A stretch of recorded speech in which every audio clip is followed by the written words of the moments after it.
Hi friends, ఈరోజు వచ్చేసి మనం హ్యాండ్స్ ఎలా ఎక్కించాలో పర్ఫెక్ట్గా చూపిస్తాను చూడండి. చాలామంది అంటున్నారు, అన్నయ్య మనం చేతులు ఎక్కించేటప్పుడు ఎక్కువ తక్కువలు రావడం, కరెక్ట్గా రాకపోవడం అంటున్నారు. ఎక్కువ మనం ఏంటంటే చిన్న జాయింట్ వచ్చినా వేసుకోవాలండి. చంకపేలికలు అనేవి చాలా ముఖ్యం అనమాట బ్లౌజులకి. కొంచెం బక్కగా ఉన్న వాళ్ళకైతే వస్తాయి, కానీ లడ్డుగా ఉన్న వాళ్ళకైతే రావండి. ఫస్ట్ మనం ఏం చేయాలంటే ఖర్చు కూడా మనం అన్నిటికన్నా కొంచెం ఒక పాయింట్ ఎక్కువే పట్టుకోవాలన్నమాట. చంక భాగం ఎక్కించేటప్పుడు ఇలా గుంజకుండా బాడీ పార్ట్ అవి మనం చెక్ చేసుకొని సెంటర్కి సెంటర్ వచ్చేటట్టుగా ఇలా చెక్ చేసుకొని చక్కగా ఎక్కించాలన్నమాట. చూడండి ఇలా. నిన్న నేను సైడ్ జాయింట్ల గురించి చెప్తే, అన్నయ్య నాకు హ్యాండ్స్ కూడా కరెక్ట్గా రావట్లేదని 2-3 కామెంట్ చేశారు. అందువల్ల నేను మళ్ళీ ఈరోజు హ్యాండ్స్ ఎక్కించేటప్పుడు చూపిద్దామని చెప్పేసి చూపిస్తున్నాను. చూడండి ఇలా. ఖర్చు కూడా ఎక్కువ ఉండాలి, ప్లస్ మనకేంటి అంటే ఎక్కించే విధానం కూడా కరెక్ట్గా పర్ఫెక్ట్గా ఎక్కించుకోవాలన్నమాట. ఎక్కువ తక్కువలు రాకుండా పర్ఫెక్ట్గా చూసుకొని ఎక్కించుకోవాలి. ఓకేనా? చూడండి ఇలా.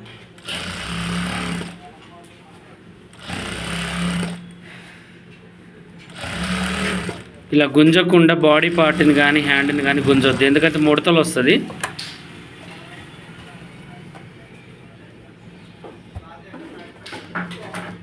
ఇలా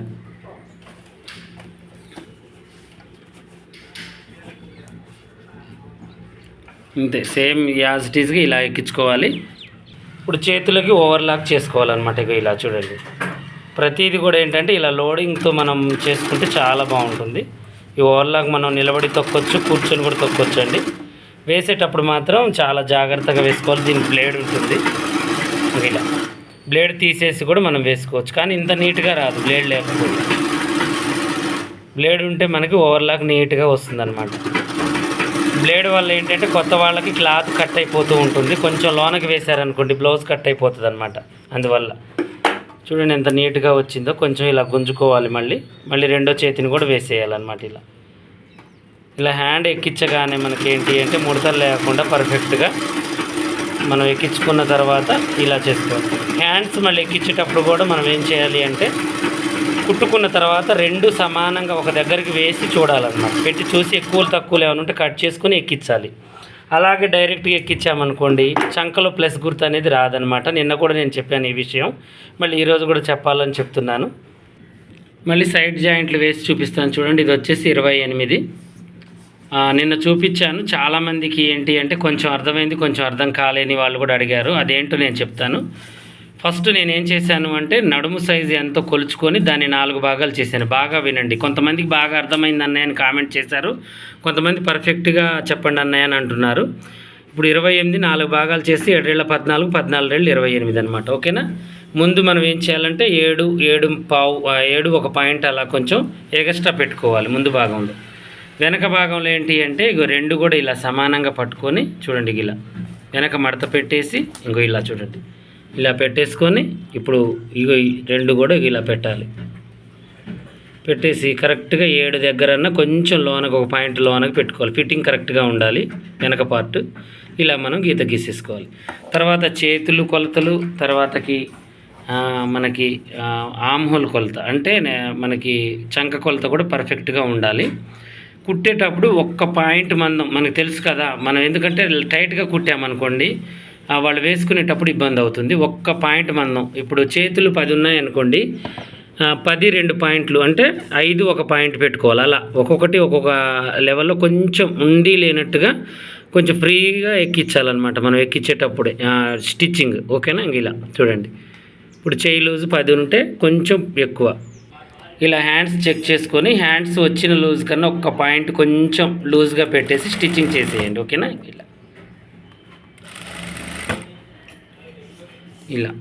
ఇలా చేసేసుకుంటే మనకి పర్ఫెక్ట్గా వస్తుందన్నమాట. ఓకేనా? ఇలా ఇప్పుడు చంక చూడండి పర్ఫెక్ట్గా చూసి అక్కడనే గోటి గుర్తు పెట్టేసుకొని ఇలా పైకి అనుకునే ఖర్చులు సమానంగా ప్లస్ గుర్తు చెక్ చేసుకొని ఇలా వేసుకోవాలి.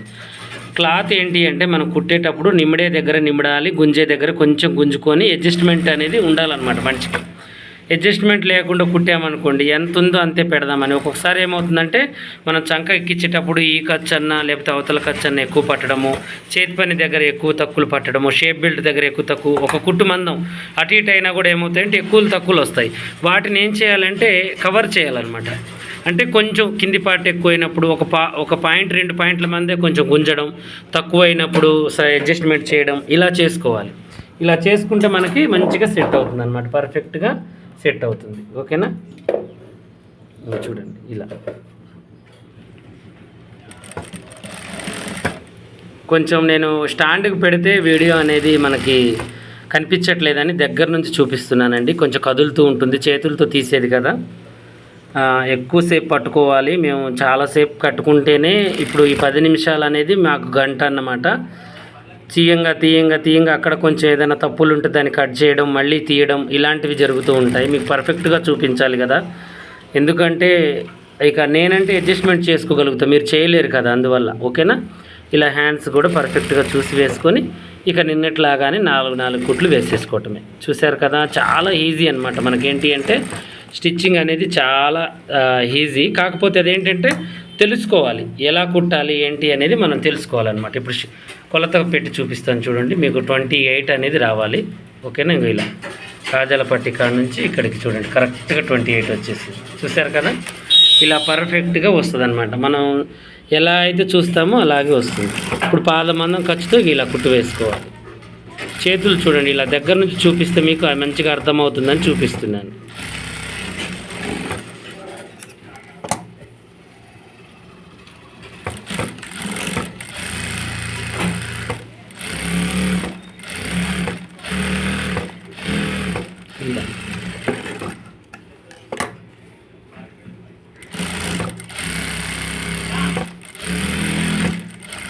ఇలా పర్ఫెక్ట్గా వేసుకోవాలి మనం.